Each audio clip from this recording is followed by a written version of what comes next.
Hello, everyone, and welcome to the after show for issue 10 of The Powers That Be. Again, this one was called Enter Jackdaw. And as I said, he certainly did. So we're going to go around, do some stars and wishes, and then we're going to talk about the episode a little bit. I'm going to put the new guy under the gun. Of Matt, course. yeah, because why not? Welcome to the fun. Matt, stars and wishes, if you would, please. Okay. Well, I kind of address the elephant in the room. Uh, Magda bowing out, and then getting the out of the blue message from Patrick saying, "Hey, by the way, do you want to join a game?" Of course, he's not telling me who's in it. I'm sort of like, okay, and doesn't bother to say, "Oh, until I agree that, oh yeah, we're live streaming it." So I'm like, yeah, I'm gonna get us demonetized, aren't I? We'd have to be monetized first. So I, want to give a shout out, well, to both Patrick and Trevor for, oh my God, putting up with my bullshit for the last 2 weeks as I came up with this character, and you know, and watching Trevor watch me make not optimized character build decisions for the sake of story Yeah, go for it. Yeah. was fun. Yeah, I mean, and also it's a cop out to say everybody, but I mean, yes, y'all are my friends, but you never know how a group's gonna come together or not. This was a big risk, and I appreciate you guys welcoming me into this madness. Um, and thank you. Um, Definitely stars go out to both Trevor and Ray for engaging in a duel of wits with a somewhat deceptive character. Far better armed character than I'll tell you that much. As well, characters are wish fulfillment, right? And shout out to ECAT for choosing the weird and getting more interesting story stuff.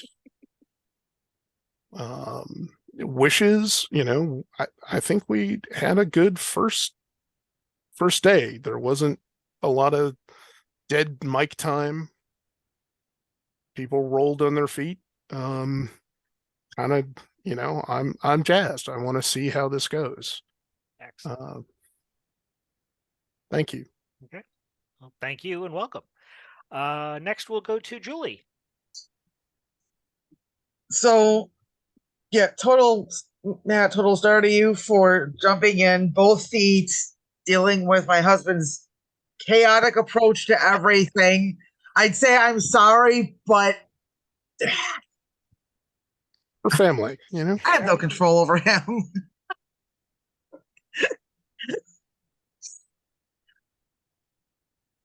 But yeah, no, great job introducing Jack and really playing the character from the get-go. And yeah. Yeah. Yes. Boy Cat has opinions. of course.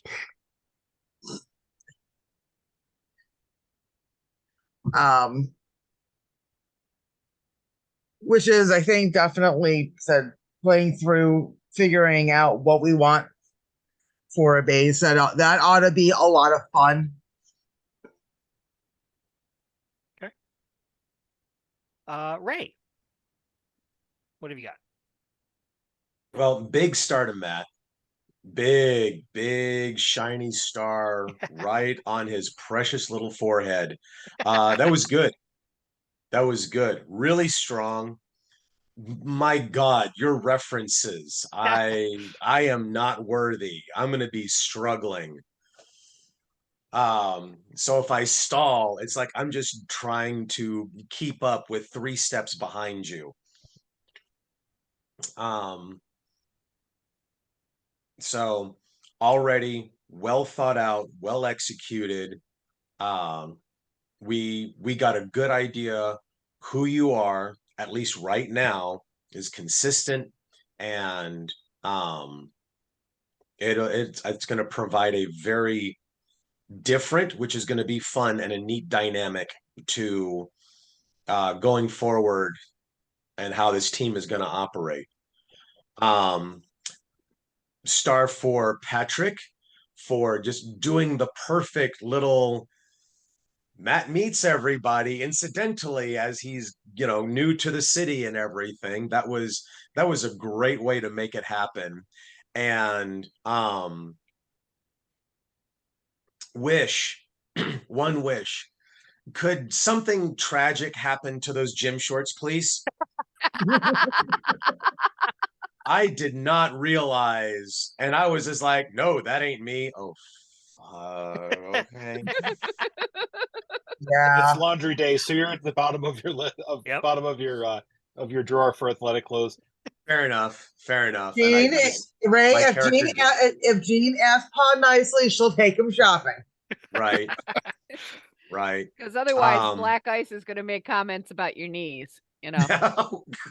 And Jack's just going to keep hitting on you. It's just, Hey, Dad, Bob. I'm so glad I remembered Chris Mullen. That's all I'm gonna say. Right?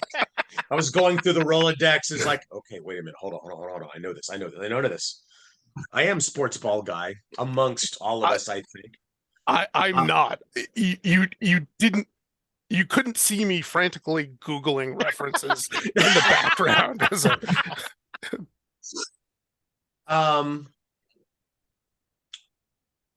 Let's see. Wishes.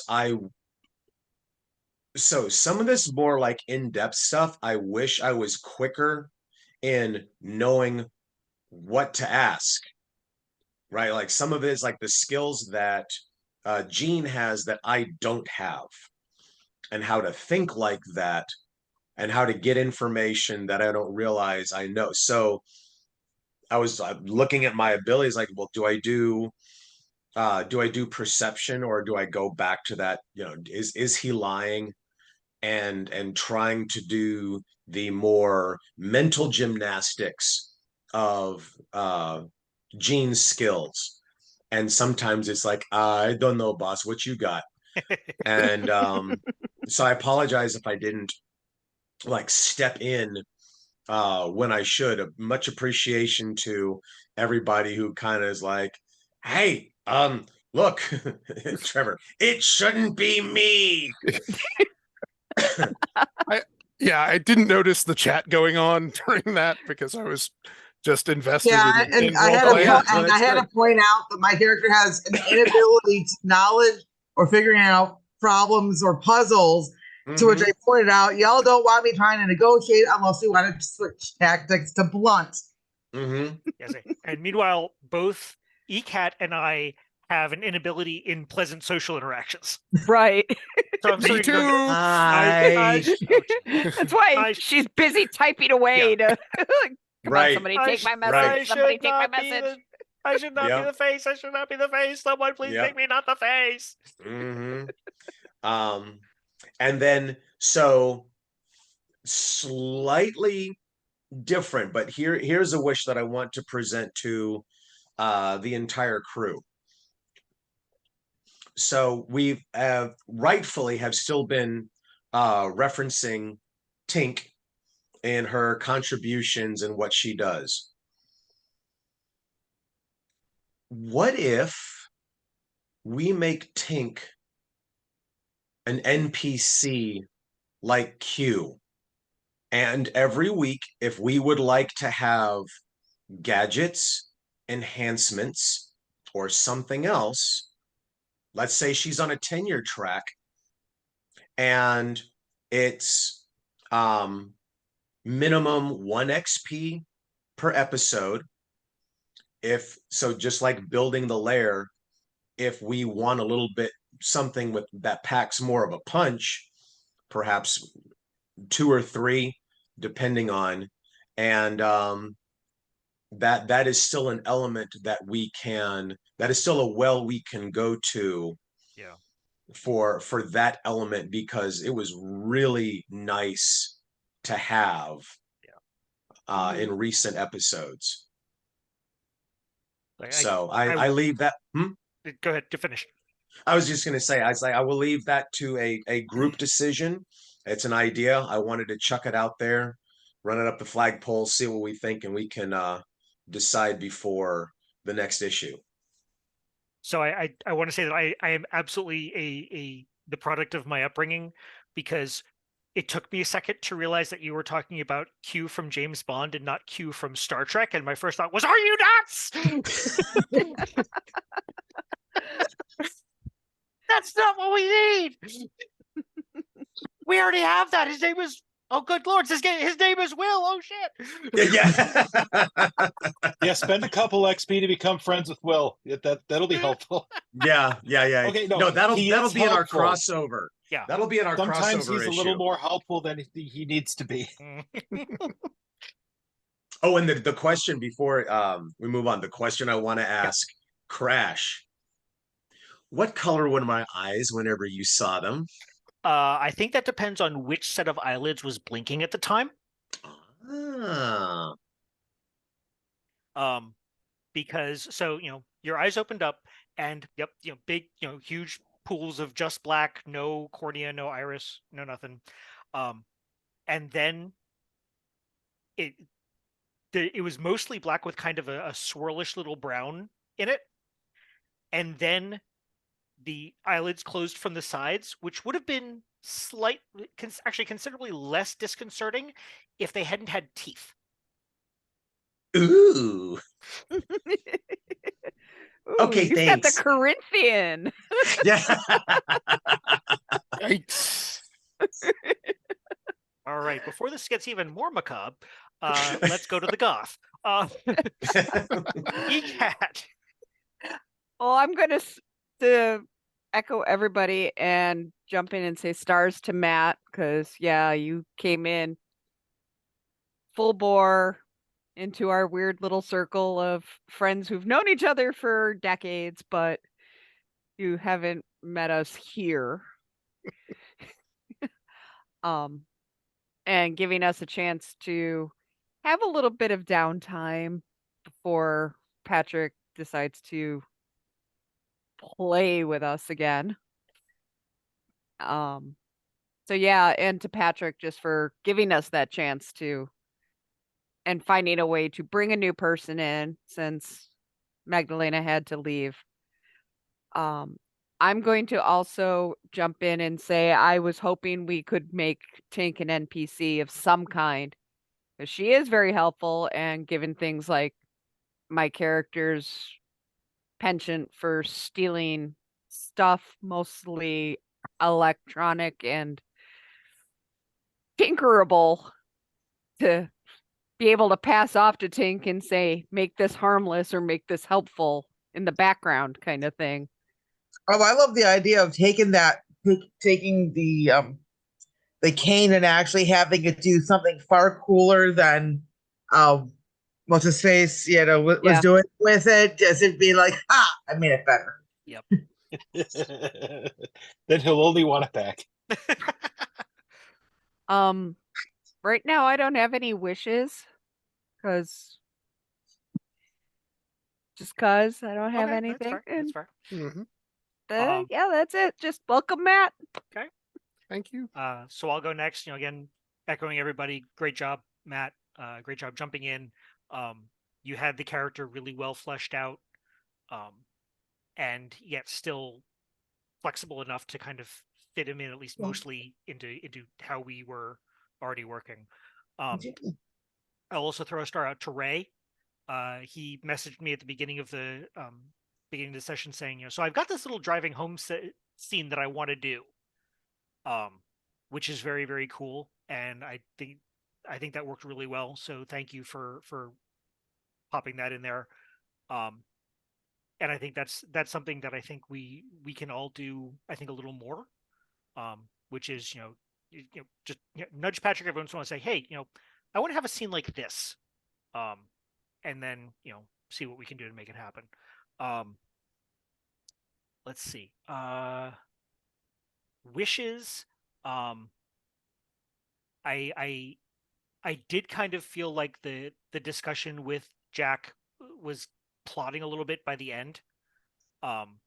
because at some point you kind of I feel like you kind of need to go with the comic book trope of, okay, we're going to join forces against against the forces of evil, whatever. So I understand why you were playing, and you were playing it perfectly, the character, but it did feel like it was dragging a Yeah. little bit. And that's why Yeah. I caught on to that, and that's why, like, okay, let's be blunt Yeah. here. I am very much intrigued by the Dart connection, because that was something that I actually pulled out of another game that I'm in, to kind of drop that into Crash's backstory, and so now I really want to see where that goes, because that's always fun. So that's it for me, and finally over to our GM, Patrick. One day we'll find it, the dark connection. It is World Goth Day, by the way. The Scions, the Atoms, and me. Yeah. All right, so for stars, I very much liked the intro scene that Ray had proposed. So remember that you guys can indeed take narrative control. That is part of the game system. I very much enjoy it, and whether experience needs to be spent on it depends on whether or not it affects things like current storyline, like middle of a combat where somebody wants to run off and run back, and other fun stuff like that. But that was agreed to partially at first, and then how it played out was done on the fly. So that was an excellent thing from last week. Yep. So this week, that's very good. Star for map, the integrating into a new group is always tricky, and you always have that same awkwardness that the group had at the very beginning, like when everybody was standing out in a parking lot, about to go in and bust some heads inside of the local hooligan bar because they were causing damage to the neighborhood and bad things were happening. So of course you had to do some revenge. So that worked out very well. I liked how people picked up in the beginning sequences, picked up on each of their characters was the person that they were interacting with, and kind of show something about themselves. So that was also really good.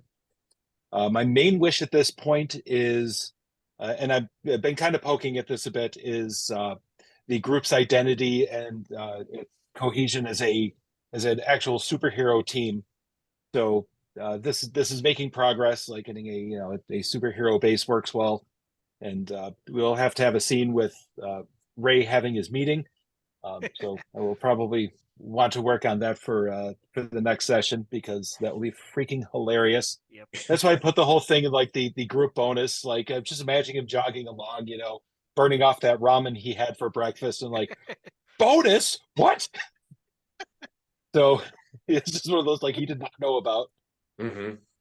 Yeah, it's always good to put an extra carrot in front of the mule to keep things moving. Yep. Mm-hmm. So but that's about it. And once again, also always remember, taking a bit of narrative control is entirely within the realm of possibility.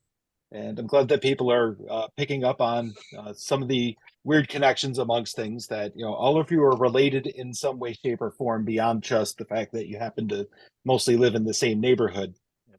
And so things like the fact that three of you have now three of you have a connection to your origins, gives you a thing to pursue. And don't worry, the other two of you are also related to all of this stuff as well.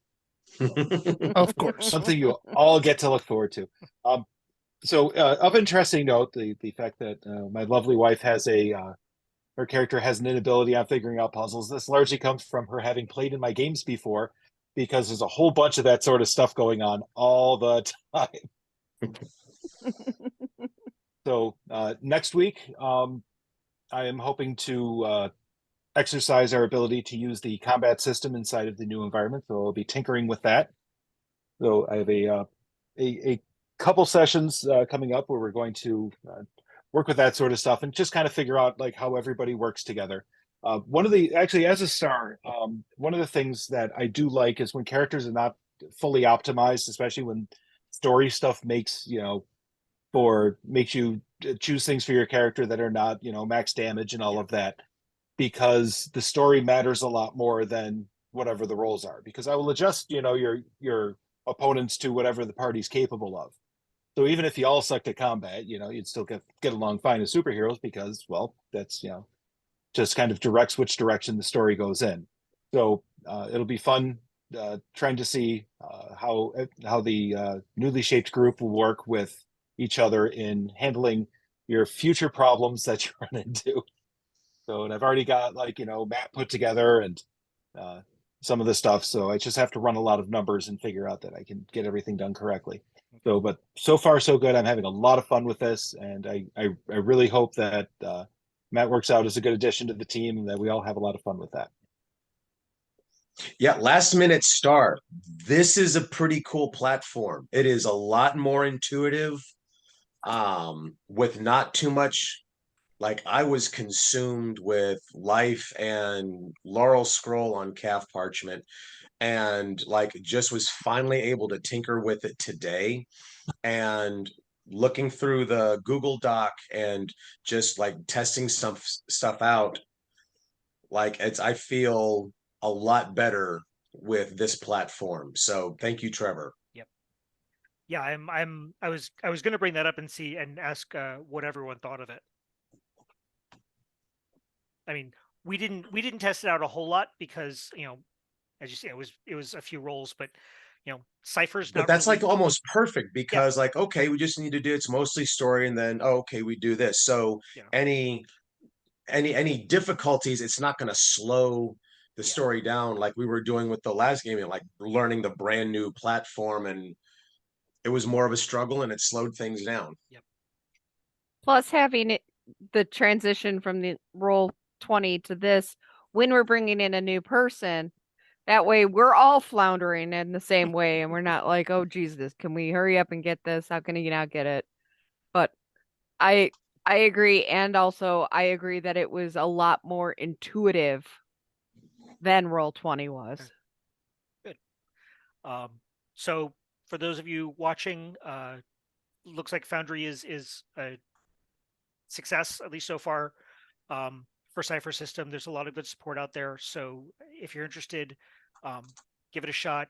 Look into the support. Look into the various Discord communities. And now that unpaid advertisement is over, I will continue tinkering with modules and stuff. And if there's anything that anyone wants to see if we can make it happen, then let me know and I'll see what I can do. So the next game will not be 2 weeks from tonight. I have an out-of-town commitment. Next week is obviously Memorial Day, so I don't think so. For those of you watching this, stay tuned, and we will let you know when our next session is going to be and what the schedule is going to be like after that. But unless anyone has anything else, all right. Nope, I'm good. Then for Patrick, ECAT, Matt, Julie, and Ray, I am Trevor, the Vitruvian Meeple. Good night, everybody. Yay!